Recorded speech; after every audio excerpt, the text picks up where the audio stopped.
Good morning, students. Today we'll do the first chapter of social and political life, that is human diversity. It is a very simple yet very interesting chapter. This chapter also adds to our ethics and moral values. As in this chapter, we will learn that diversity or differences between the human beings is really good for all of us.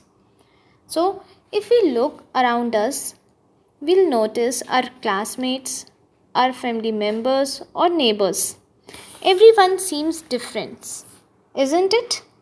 Some differences are obvious, like some are boys while others are girls. Other differences may be that some may have long hair while others short. Some may be tall while others short. So these these are the differences which we can make out at a glance. But each person has other differences as well, like the language difference, the kind of food we eat, the kind of music we enjoy. These differences might be less obvious, but they are really important in making each of us what we really are. We all are unique human beings. The state of being different or unique is known as diversity. It is known as diversity. Diversity includes factors such as age, gender, ability, race, religion, education, occupation, food, etc. etc. Diversity doesn't mean doing different things all the time. Rather, it may mean doing the same thing but in a different way.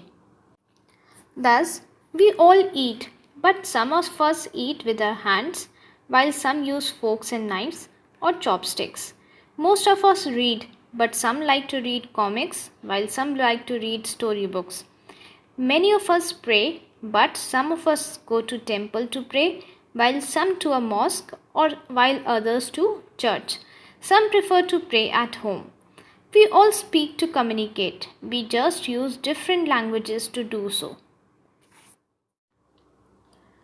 Why there is a need for diversity? Have you ever thought that if every person looks same or do the same thing, how does this earth look like? Isn't that seems very boring and monotonous? Yes. Therefore, diversity is one of the most beautiful aspects of life on earth. No two humans are alike. Just as every snowflake that falls on earth is shaped differently, diversity is not only beautiful, but it is very necessary also. When we live with diverse group of people, we learn from them. We absorb different cultures. We become more tolerant and broad-minded. Think about that. On this note, let us discuss about the diversity in India. India is one of the most diverse countries in the world. India's civilization is more than 5,000 years old. Different groups of people from different places of the world have migrated to India over the years, adding to its richness. Today, India is a land of varied cultures, religions, and communities. More than 1600 languages are spoken here. A wide range of ethnically different people populate our land. We find people following different customs, traditions, and lifestyle. However, despite all this diversity, the different styles in dress, food habits, language, and culture, there has been always an interaction amongst all. There has been an exchange and underlying unity among all the Indians. The wide diversity seen in India can be studied better by studying the characteristics of Indian diversities. It includes economic inequality, social diversity, and regional diversity. Let us discuss each one by one. First one is economic inequality. We know that India has some of the richest people in the world, like the Ambanis. People in India own several cars, spend their vacations at expensive spots, and afford various cars. They can even spend thousands of rupees on a single meal or a single item of clothing. But this is one side of India. Unfortunately, India also has some of the poorest people in the world. As per government data of 2011 and 12, around 27.5% of the population of India lived below poverty line. So, what is poverty line? Poverty line refers to the minimum level of income needed to achieve an adequate standard of living. You will be surprised to know that more than one fourth of the Indians earn less than rupees 25 a day. Of these, more than 75% live in rural areas. The people living below the poverty line are mainly engaged as daily wage earners, self employed householders, or landless laborers. Economic inequalities are closely connected to social inequalities. Social diversity. As we know, India is a land of varied cultures, religions, and communities. Here, more than 1600 languages are spoken. In India, caste system existed for almost 2000 years, and the caste system has created unequal divisions in society. There are hundreds of castes and subcastes in India today. People are identified according to the caste to which they belong. People belonging to some sections of the society continue to be treated badly in many parts of India even today.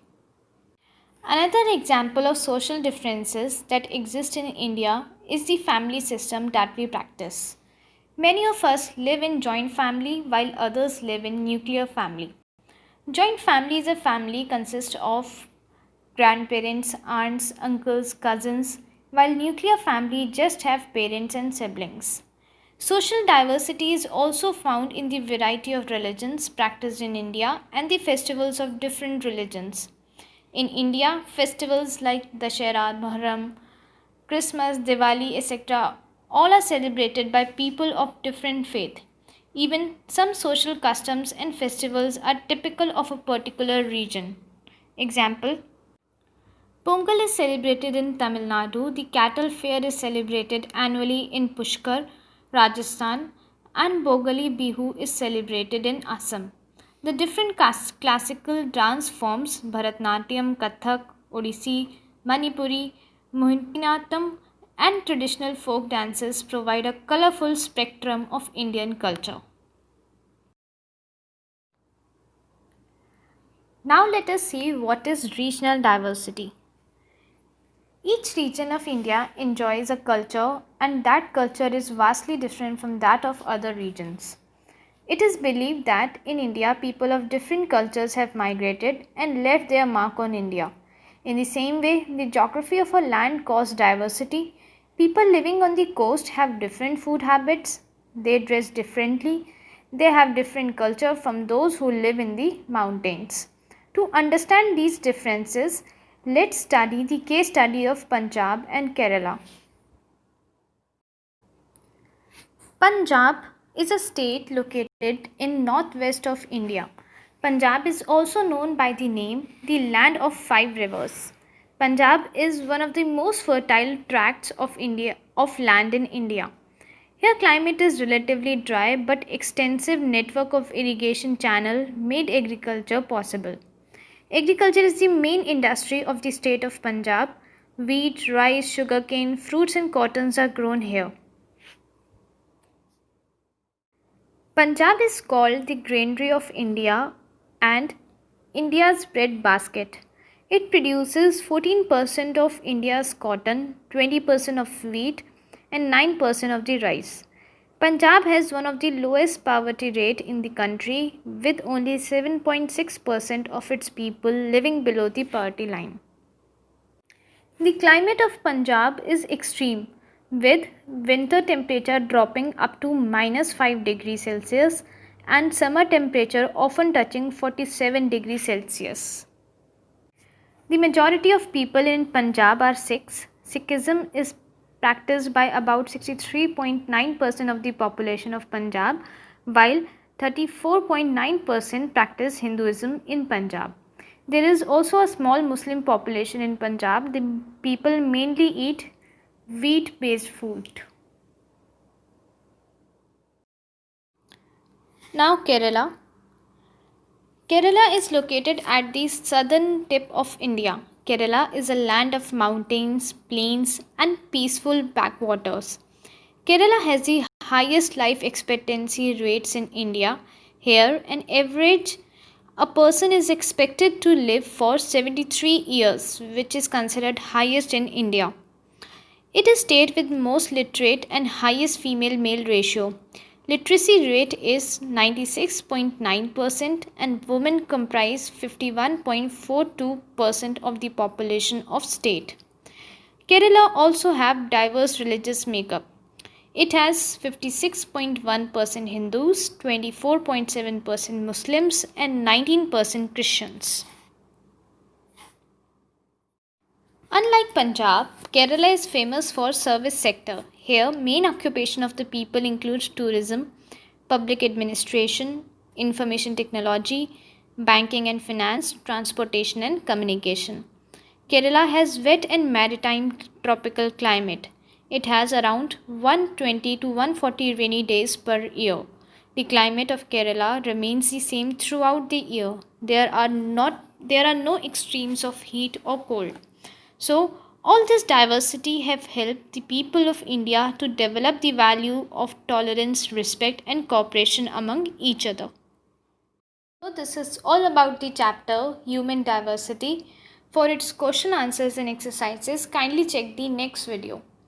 Thank you and have a great day.